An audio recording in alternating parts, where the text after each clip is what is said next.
In this narrated PowerPoint, we take a look at the broad topic of business organizations. Sometimes I characterize this as looking at entrepreneurs' options for their organizational choice.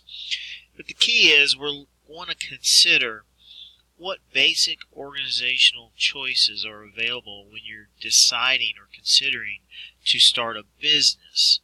And so that's what we're looking at. There are different forms of business organizations, and as you can see on the PowerPoint, I list the most basic ones. We have sole proprietorships, partnerships, corporations, and then beyond those three basic forms, there are hybrid organizational forms. What these hybrid forms do is they take attributes of these basic organizational options and combine them. And we'll look at some of those hybrid organizational forms. So when you're considering starting a business, you want to consider and look at what is available in your state in terms of hybrid business organizational options, because there might be an option in your state that you want to use that will be a good fit for your particular business. As you go along and read the textbook materials related to business organizations and entrepreneurial options here, you want to bear in mind these basic organizational options I have on the slide and know what each one is and think about when each one would be used. What situations would they be applicable? Would they be good to be used for a particular business? And as you think about each of these organizational forms, I want you to be able to compare and contrast them based on these 5 factors I have listed on the screen. Cost of creation, continuity of the organization, managerial control, owner liability, and taxation. Each of these organizational options can be compared and contrasted thinking about each of these particular attributes. Sometimes these attributes can be viewed as a plus or a minus in a particular situation where someone's going to start a business or create a certain organizational form. In other instances, they might be viewed differently. And so, as we go along, think about these 5 factors: cost, continuity, control, liability, taxation. Typically in this block of materials, I'll have a homework assignment where you will take some basic factual situations and you'll consider these 5 factors or attributes and make a decision on what organizational form to use for a particular situation based on your analysis of these 5 factors. So these are very important. I put them high on the hierarchy of things I think you should know when you're considering business organizations, being able to compare and contrast these basic forms and the hybrid forms and be able to use these 5 factors in your analysis. If you're able to do that, it will give you a good foundation and a good understanding of these basic business organizational forms. When we're considering on a business organization, there are really a couple of questions you got to think about. You want to think about the costs involved, what exactly your business is doing. You might consult with advisors, lawyers, CPAs, accountants, other folks in the business, and you want to try to find the most suitable form. But really there are 2 basic questions whenever you're starting a business that you need to ask yourself. How am I going to raise money, financial capital, and then what organizational form should I use? Those are 2 fundamental things, and often they're related. If you need to raise financial capital, that might guide you to a particular organizational form where you need to bring in other investors as owners or shareholders or partners. So 2 questions that you think about when you're considering putting your business into a particular organizational form is, do I need to be able to raise capital? And then what business organizational form can help me raise that capital? If I'm not concerned about raising financial capital, then that can guide you towards a particular organizational form as well. Think about sole proprietorships. And what I have here are these attributes, these cost, continuity, control, liability, taxation. Sole proprietorship is the simplest form of a business organization. It constitutes over 2/3 of American businesses. They're usually small enterprises. 99% of sole proprietorships earn less than $1 million a year. When you think about the sole proprietorship, think about these 5 factors. Cost. By cost, I mean the cost in terms of startup of the business. And it's very inexpensive. You don't need lawyers, you don't need CPAs. As soon as you start your business on your own, you're a sole proprietor. So there aren't any costly barriers to starting. Continuity, think about that factor. Continuity, we're talking about if the owner dies or stops operating the business, what happens to the business? In a sole proprietorship, since there's only one owner, if that owner dies or stops working, the business ends, the continuity ends.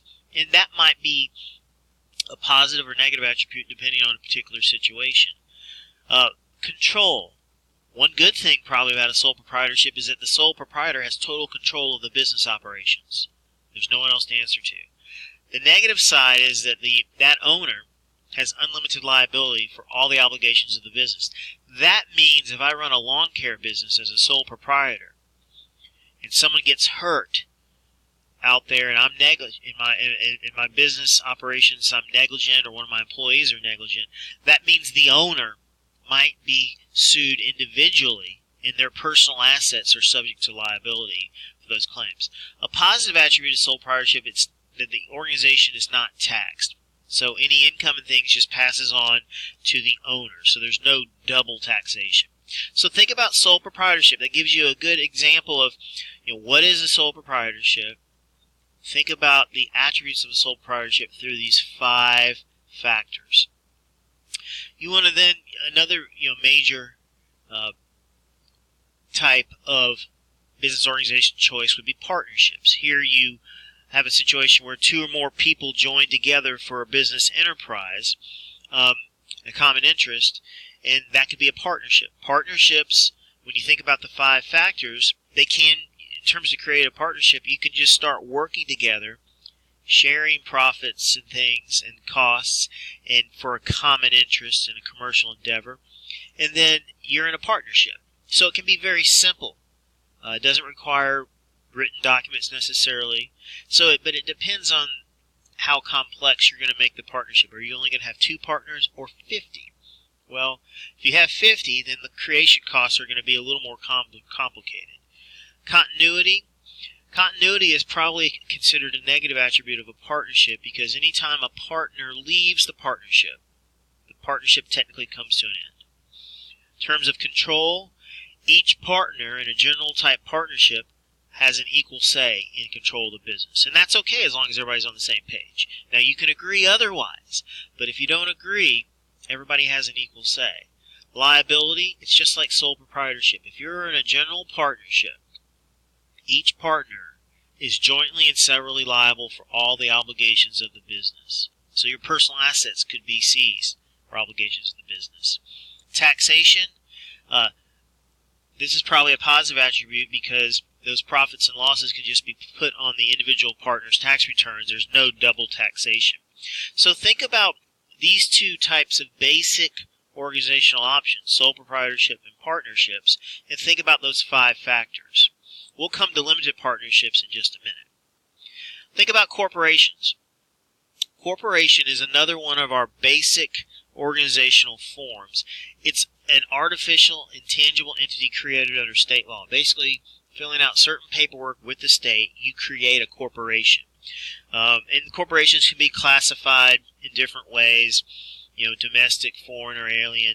Domestic just means the corporation is a domestic corporation in its home state. So if I incorporated a business in North Carolina, it would be a domestic corporation in North Carolina. But it would be characterized as a foreign corporation in another state. I'm in Alabama, but if the corporation was created in North Carolina and does work or operations in Alabama, Alabama would view that corporation as a foreign corporation.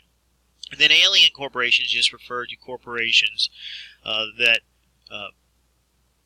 or from another country. And so those are just different labels, but at its core, a corporation is just a creation of state law where it's a legal entity that's created. Now, the corporation, and think about it in terms of the 5 factors, creation depending on how complex you are setting up the corporation, it can be relatively simple. Everybody in this class could figure out how to create a corporation with a little bit of study and work. Now, if you're going to have 100 shareholders, or you're going to be doing a public offering to raise capital, well, then you're going to need lawyers and accountants, and it's going to be very complex and very costly. So creation just depends on the nature of the corporation. Continuity is one of the most positive attributes of a corporation. The owners of the corporation are the shareholders. And so shareholders can come and go. They can die, they can transfer their shares, but that corporation as a separate legal entity continues. It continues in its existence. So that's probably a positive attribute. Management and control. The shareholders, are the owners of the corporation. They have certain rights that they can vote things. And if it's a smaller corporation, you can basically gerrymander or aggregate up the shareholders in a certain way so that certain shareholders will have certain controls. And so you can structure the management and control. The smaller the corporation, the easier it is to do that. Liability is a positive attribute of corporations. By liability, what we mean is the owners, the shareholders, are not liable for the debts of the corporation. That's a good thing. They're protected. They're shielded. There's a corporate veil. Recognize that in smaller corporations, if there's been a marginalization of that corporate entity where basically those shareholders or individuals are treating that corporation entity as their own piggy bank, a court might allow going beyond that corporate veil of limited liability, but it depends on the facts of the case. And alter ego theory is used to impose personal liability on corporate officers, directors, and stockholders. Again, it's the idea that you can go beyond that corporate shield in certain instances. But as a general rule, that liability, the limitation on liability, is considered a positive attribute. Taxation. Corporations pay income taxes on their earnings. So that is a double taxation. That's considered a negative attribute. The corporation pays taxes, and then if you as one of the owners, a stockholder, have dividends and returns, those are going to be taxed on your tax return. So it's a type of double taxation. So that's probably viewed as a negative attribute. But you can minimize this double taxation problem, if you have salaries, bonus structures for smaller corporations, where you basically reduce the income that the corporation would pay taxes on at the end of the year. You've got to be careful to not go too far. You can't treat it just as your piggy bank, but there are methods to try to minimize this problem of double taxation, particularly in smaller corporations.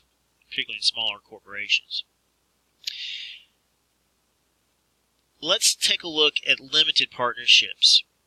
Limited partnerships are just like the general partnerships we talked about. However, you have at least one partner who's characterized as a limited partner. And that limited partner is not responsible for the debts of the business organization. And so that's a positive attribute. They're basically just an investor. Also with limited partnerships, those limited partners can come and go, and the partnership can continue, that continuity. Limited partners also do not have say in the management of the business. They're basically investors. So think about those 5 attributes: cost, continuity, control, liability, taxation. There's a few differences with limited partnerships, particularly the liability limited partner, the control of the limited partner, and that continuity aspect. So there might be situations where you want a limited partnership, where you need to raise capital, and you have these people who want to be investors, but they don't want to be involved in the business. So limited partnership might be your option. We'll go back and take a look at sole proprietorships, general partnerships, the basic corporation, and limited partnerships, and think about those 5 factors. In our next narrated PowerPoint, we're going to pick up and finish looking at some of these other hybrid type business organizations.